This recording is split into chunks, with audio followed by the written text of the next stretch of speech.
Welcome back, dear friends. In the previous video, we discussed how to study. But how to study is a series. So, in the first series, we discussed how to study, how to revise, and we have given the more importance to the revision. But question arises here that how to study has the many parts, has the many parts. So, when we are saying about the how to study, means already you know that what to study. पढ़ने की बात सभी करते हैं लेकिन पढ़ने का तरीका बहुत विरलों को पता होता है. Most of the people don't know how to study. Some people are studying on their bed, some study here and there, but there is a system. Science can be. I mean that study must be your science. And what is the science? Science means when we are doing a thing systematically and there is cause and effect relationship, कि जब उसमें कारण और परिणाम का संबंध होता है. विज्ञान वो होता है जिसमें एक सिस्टम होता है, एक क्रमबद्ध तरीके से किया जाता है. और जब तक ये स्टडी, जो हमारे स्टडी का तरीका है, जब तक वो साइंस नहीं बनता तब तक हम स्टडी नहीं कर पाते. देखिए, जहां तक मेहनत की बात है, मेहनत बहुत लोग करते हैं और मेहनत बहुत जानवर भी करते हैं. गधा सारे दिन मेहनत करता है लेकिन लास्ट में कुछ नहीं प्राप्त करता. एक बेचारा मजदूर सारे दिन मेहनत करता है और वो 500 रुपए भी नहीं ले पाता. और उसी तरह का कोई फिल्म अभिनेता उतना काम भी नहीं करता, वो करोड़ों रुपए लेता है, क्योंकि वो एक सिस्टम बना चुके हैं. हमारे मजदूर भाई के पास एक सिस्टम नहीं है, या उसका वो जो काम कर रहा है वो काम इस लेवल का है, वहां पर वो इंटरटेनमेंट कर रहा है लाखों लोगों को. तो वो कैसे वहां पहुंचा, कैसे उसने चीज की, ये सारा एक साइंटिफिक इसको भी मानो. तो यहां पर भी हम we will discuss about how to study. आप लोगों ने देखा होगा कि जब आप पढ़ने बैठते हैं तो जब अगर आपका एक निश्चित पोज ना हो तो थोड़ी देर में you feel tired. means you start feeling tired or bored when you don't have the a certain posture. So here first of all we will discuss that where we study. First of all, that you must find a place which is silent, no disturbance, not so much noisy. Yeah, if it is possible, easily. Second thing is that you must arrange table and chair. Yes, because table and chair is the basic necessity to study. When we are sitting on the chair and start studying, our spine cord remains straight. And when our spine cord remains straight, we will not fall in the trap of laziness or lethargy or sleepy. तो सबसे पहले हमें जो व्यवस्था करनी है वो व्यवस्था करनी है एक चेयर की और एक टेबल की. अब जब ये हो जाए तो आपको टेबल रखनी कहाँ है? आपको टेबल जो रखनी है वो रखनी है किसी वॉल के साथ, किसी दीवार के साथ. जी हाँ, क्योंकि जब आप अपनी चेयर पे बैठे वो तो आपके चेहरे के सामने वॉल होनी चाहिए, दीवार होनी चाहिए, ताकि सामने से किसी तरह का डिस्ट्रैक्शन पैदा ना हो. देखिए, अगर सार सूत्र समझो तो एक ही सार सूत्र है, total. Be total, what you are doing be total. तो जब हम चेयर को, टेबल को दीवार के साथ लगाते हैं, सामने दीवार होती है, तो हमारी डिस्ट्रक्शन की पॉसिबिलिटीज ना के बराबर हो जाती हैं. And in this situation there is a possibility that we can be total. Second thing, अब उसमें लाइट की व्यवस्था करनी है। देखिए ज्यादातर पढ़ने वाले लोगों के चश्मे लग जाते हैं। वो चश्मे इसलिए नहीं लगते कि आंखों का ज्यादा यूज हो रहा है, वो चश्मे लगने का जो बड़ा कारण होता है कि they are not able to arrange the light properly, कि वो लाइट की व्यवस्था सही ढंग से नहीं कर पाते हैं। लाइट की व्यवस्था बल्ब और ट्यूब जो है वो आपके राइट शोल्डर की तरफ से पीछे से आनी चाहिए। जैसे आप ये देख लो, ये बल्ब है, ये जो हमारा बल्ब है ये मेरे राइट शोल्डर से आ रहा है, that is the right way. ये राइट डायरेक्शन है कि जहां पर आपकी बिजली की व्यवस्था होनी चाहिए, आपकी लाइट की व्यवस्था होनी चाहिए। ओके, तो प्राइमरी रिक्वायरमेंट हमारी टेबल और चेयर है, फिर उस पे लाइट की व्यवस्था है, और उसके बाद जब हम पढ़ना शुरू करें, एक स्टूडेंट के हाथ में हमेशा ही कागज और पेंसिल जरूरी हो चाहिए। Yes, I am saying about the pencil. अगर उसके हाथ में पेंसिल नहीं है तो ही और सी इज वेस्टिंग हिज और हर टाइम। पेंसिल क्यों? क्योंकि when ever you find A remarkable things and important thing you can underline it. और अब तो वैज्ञानिक युग आ गया है, आप लोगों के पास बहुत सारी सुविधाएं हो गई हैं, तो आप मार्कर भी यूज कर सकते हैं। तो वो आपके हाथ में जरूर होना चाहिए, और आपके पास कागज या नोटबुक जरूर होनी चाहिए कि you can write down the important things और इम्पोर्टेंट नोट। ओके, अगली बात कि जब हम इसकी स्टडी शुरू करते हैं तो हम जर्नली वर्ड टू वर्ड पढ़ते हैं ना भाई। वर्ड टू वर्ड नहीं पढ़ना। वर्ड टू वर्ड तो नर्सरी और केजी के बच्चे पढ़ते हैं, कै कबूतर कै खरगोश। सही ढंग से पढ़ने के लिए आपको वर्ड टू वर्ड नहीं पढ़ना है, बल्कि group of words to group of words जाना है। जी हाँ, शब्दों से जंप मारना है। Yes, I will show. Generally, how we study? We study this way, one word. No. Have pencil in your hand, as I told you, and put here pencil and this way. This. अब ये book बहुत छोटी है, इसलिए आप इसको दो हिस्सों में ही बांट सकते हैं एक लाइन को, लेकिन in the beginning you can divide it in the 3 points.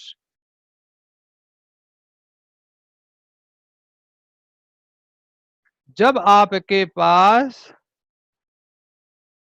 ये होना चाहिए कि आप ग्रुप से जाएंगे, एक ग्रुप से दूसरे ग्रुप ऑफ वर्ड्स पे। ओके, ये आपको बिल्कुल क्लियर होनी चाहिए, क्योंकि अगर एक एक शब्द अगर आप पढ़ेंगे तो ये कभी भी पूरा होके नहीं देगा। दूसरी बात, स्पीड होनी चाहिए। Yes, for a better study and for more learning, better learning, we must have a good speed. Now you can ask sir, why speed? Whenever we try to study with the speed, we are not able to understand. Definitely in the beginning, you will not able to understand. शुरू शुरू में आप उसको नहीं समझ पाएंगे, लेकिन शुरू शुरू में तो बहुत सी चीजें नहीं समझ पाए। शुरू शुरू में तो चलना भी नहीं समझ पाए थे, बहुत बार गिरे थे। तो फिर चलने की कोशिश क्यों की? मोटरसाइकिल सीखने की कोशिश क्यों की? गिरे थे। साइकिल चलाने की कोशिश क्यों की? वहां भी गिरे थे। और जिंदगी के और बहुत से हिस्से हैं और बहुत सी चीजें हैं जहां आप बार बार गिरे हैं, जहां बार बार असफल हुए हैं, लेकिन फिर भी आपने उसको कर डाला। यहां पर भी आपको बिल्कुल ऐसा ही करना है, याद रखना। जी हाँ, स्पीड बहुत जरूरी है। अब आप फिर कहोगे स्पीड जरूरी क्यों है? आपको बता देता हूँ, बहुत छोटा सा रीजन है। हमारे पास तीन चीजें ऐसी हैं जो कभी भी आराम नहीं करते, कभी भी, और ना ही वो हमारे कंट्रोल में है। हमारी ब्रीदिंग, हमारे श्वास की प्रक्रिया कभी नहीं रुकती। हमारा हार्ट कभी नहीं रुकता, और रुक जाता है तो फिर रुक ही जाता है। वैसे रुकता है, जब हम छींक लेते हैं तो सांस हमारा हार्ट रुकता है। ये आपको वैज्ञानिक पहलू पता होना चाहिए कि जब भी हमें छींक आती है, हमारा जो हार्ट है, दिल है, वो रुक जाता है। तीसरी चीज जो है वो है हमारा दिमाग, हमारा माइंड। माइंड कभी नहीं रुकता, ये हमेशा जुगाले करता रहता है, इज ऑलवेज क्लैटरिंग, मेकिंग साउंड्स और thinking this and that, and most of the time it's thinking illogical, unwanted. अगर आप आंख बंद करके थोड़ी देर बैठिए, कागज पेन लीजिएगा या अपनी मेमोरी को शार्प कीजिएगा, और आप देखिएगा कि आपके दिमाग में कैसे अनरिलेटेड विचार चलते रहते हैं 24 घंटे। कुछ भाई साहबों को, बहन जियों को लगता है कि उनके सपने आते हैं, सपनों में देवता आ गए, परमात्मा आ गए, ये आ गया, ये तो मैंने कभी सोचा ही नहीं था। उन बेचारों को पता नहीं है कि सपने भी हमारे माइंड के ही प्रोजेक्शन है। कई बार माइंड हमारी अनफुलफिल्ड ड्रीम्स को, अनफुलफिल्ड विजन्स को सपने के रूप में दिखाता है। तो हमारा जो माइंड है वो 24 घंटे क्लैटरिंग करता रहता है, और इसको रोकने के दो तरीके हैं। या तो इसे काम दे दो कोई दूसरा, या फिर मेडिटेशन तो है ही, क्योंकि मेडिटेशन का मतलब ही होता है rest of the mind, less of thoughts. जितना हम ज्यादा मेडिटेशन करते हैं उतना ज्यादा हमारे विचारों की श्रृंखला टूटती चली जाती है, कम होती चली जाती है, क्योंकि हमारा माइंड चीजों को इलॉजिकल से लॉजिकल ले जाने लग जाता है। तो जब हम स्पीड से पढ़ेंगे, तो जो मैंने फर्स्ट ऑप्शन दिया कि इसको काम दे दो, जब हम इसको स्पीड से पढ़ेंगे तो ये स्पीड से पढ़ने के लिए कोशिश करेगा, और जब ये कोशिश करेगा तो दूसरी जगह जो एनर्जी लगा रहा है, दूसरे टॉपिक्स पे जो एनर्जी लगा रहा है, वहां से एनर्जी सिमट के स्पीड पे आ जाएगी। और जब ये स्पीड पे आ जाएगी, मींस अब माइंड खुद कोशिश कर रहा है उसको पढ़ने की, और जब वो पढ़ने की कोशिश कर रहा है तो at that time he is concentrating more, he is working hard, he is concentrating more and paying attention to more and creating more energy to the study. ऐसी सिचुएशन में वो, उसके पास जो इलॉजिकल है, अनवांटेड थॉट्स हैं, unwanted thoughts की लिए ऊर्जा नहीं बचेगी। और जब वो ऊर्जा नहीं बचेगी तो आपकी एनर्जी जो है वो स्कैटर्ड होने से बच जाएगी। I think my point is clear. Okay, my basic point is that when we are study or reading with the speed, at that time our mind don't have any other job, or if it have job, so it don't have the proper energy to continue that particular job, and due to speed it has to work hard, or it is concentrating its energy on a particular point, means on reading। तो जितना ज्यादा हम तेज speed से पढ़ेंगे, and definitely अब ये mind का काम नहीं है, माइंड को तेज पढ़ने की आदत नहीं है, तो बहुत सी चीजें आपको लर्न नहीं होंगे, आप समझ नहीं पाएंगे कि आपने क्या पढ़ा। तो उसके लिए मैं फिर रिपीट कर दूं, भाई एक दिन में नहीं होता।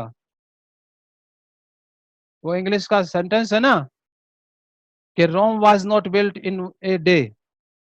रोम का निर्माण एक दिन में नहीं हो गया था, लेकिन most of the people, remember I am using the words, most of the people are lazy people, unscientific people, and even students are, they don't want to study।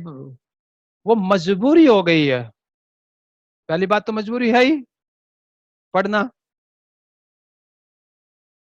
क्योंकि अगर पढ़ना मजबूरी ना हो तो जो हम ये रोना रोते रहते हैं कि हमारे पास तो फैसिलिटी नहीं है, हमारे पास तो दिमाग नहीं है, हमारे पास ये सुविधा नहीं थी, तो ऐसे लाखों एग्जाम्पल्स हैं जिन लोगों के पास फैसिलिटी नहीं थी, still they were able to achieve. Why they were able to achieve? Because they don't have it as a मजबूरी। तो जब हम स्पीड से पढ़ेंगे तो हमारे स्पीड हमारे माइंड की इस चैटरिंग को, इस क्लैटरिंग को और इस बिना बात आने वाले विचारों को रोक के उस ऊर्जा को हमारी को उस पे लगाएंगे, स्पीड। अब क्वेश्चन ये अराइज होता है कि स्पीड बनाए कैसे। देखिए, दो चीजें आप बड़े ध्यान से समझ लीजिएगा कि जनरली जब हम पढ़ते हैं, जब हम रीडिंग करते हैं, तो then words sound in our mind, वो शब्द हमारे दिमाग में गूंजते हैं। जी नहीं, नहीं गूंजने चाहिए, क्योंकि उससे भी एनर्जी वेस्ट हो रही है। ये काम आंख का है, तो दिमाग दिमाग में गूंज क्यों रहा है वो वर्ड? जैसे मैं पढ़ रहा हूं, I am going to Delhi. अब I am going to Delhi वो हमारे दिमाग में भी गूंज रहा है, वो साउंड क्रिएट कर रहा है। No no, it is not required. Okay, तो वो साउंड जो बन रही है उस पे लगाम लगाओ, और वो प्रैक्टिस से हो जाएगी, आपको मैं बता दूं। Problem again and again is that we don't like to practise. Okay, दूसरी बात, आप पेंसिल लगा के, जैसे बच्चे को पढ़ाते थे ना हम, उंगली लगा के, ऐसे ही आप पेंसिल से उसे पढ़ें। और इन सबसे इंपॉर्टेंट जो चीज है, वो सबसे इंपॉर्टेंट चीज है कि जर्नली हम कैसे पढ़ते हैं? जर्नली हम ऐसे पढ़ते हैं, ठीक है, सीधा। लेकिन दोस्तों, अगर वास्तव में हमें अपनी स्पीड इंक्रीज करनी है, तो बुक को उल्टी पकड़ो, 5-10 मिनट, सारे दिन नहीं। अगर सारे दिन करोगे तो नहीं पढ़ पाओगे। और अब पढ़ना शुरू करो।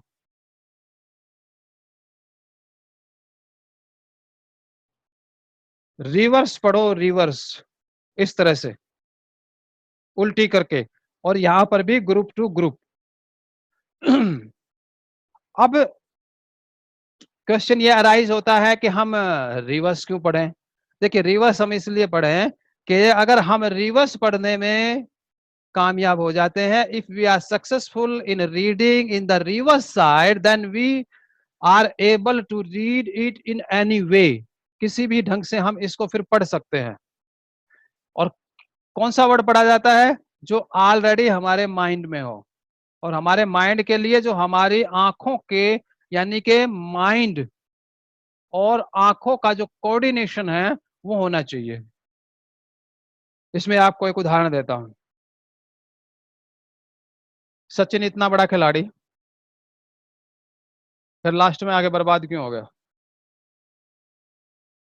लास्ट में उसको रिटायरमेंट करने के लिए एक कमजोर सी टीम वेस्ट इंडीज से क्यों बुलानी पड़ी कि उसके आखिरी मैच में उसको अच्छे ढंग से विदा कर दें, ताकि वो कमजोर टीम के सामने रन बना सके? देखिए, धीरे धीरे होता क्या है कि जो कोऑर्डिनेशन, जो मैंने वर्ड यूज किया, वो कोऑर्डिनेशन समझ लो। Coordination means eye hand coordination. Cricket की बात कर रहा हूं कि आंख और हाथ का जो कोऑर्डिनेशन है, वो गड़बड़ा जाता है।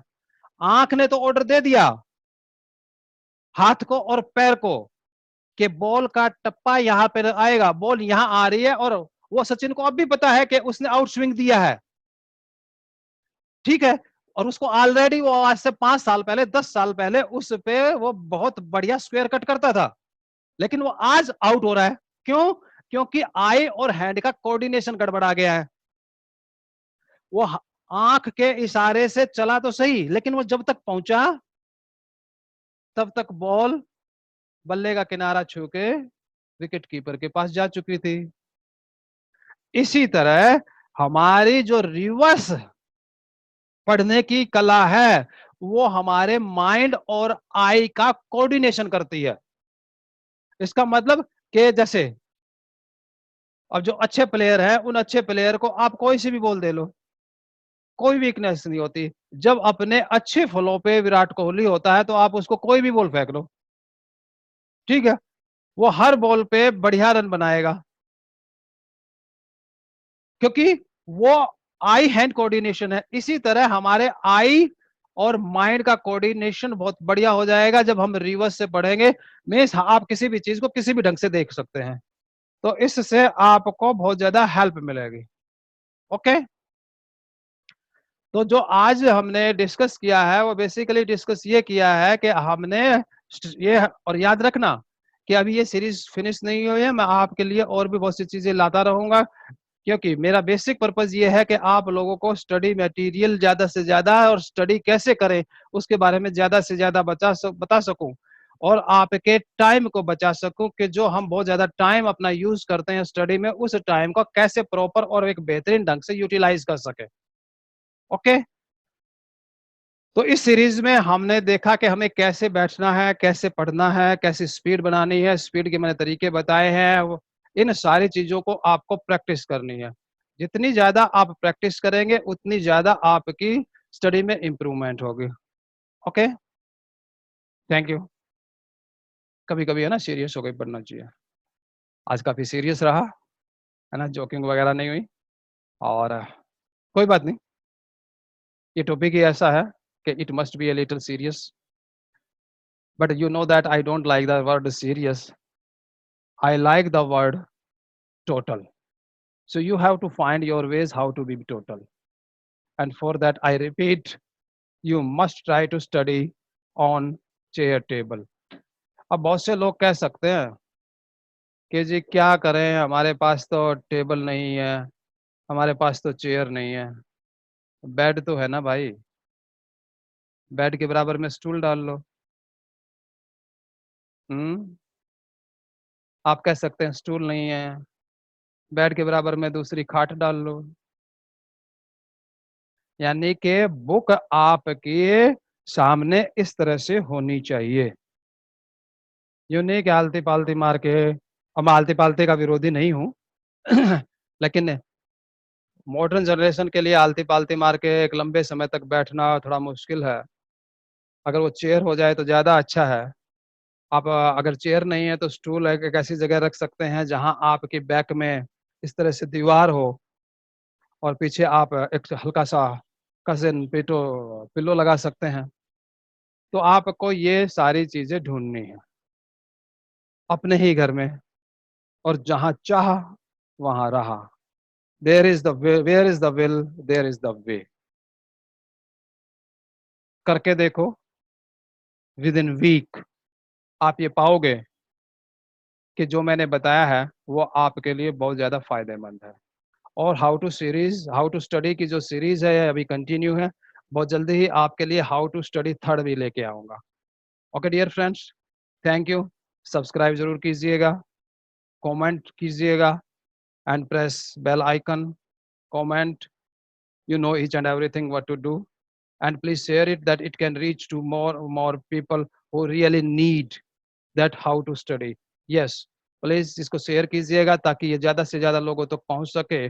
और उसका बेसिक पर्पस ये है कि पढ़ेगा इंडिया बढ़ेगा इंडिया। और पढ़े कैसे, उसी पे मैं स्ट्रेस दे रहा हूँ आजकल।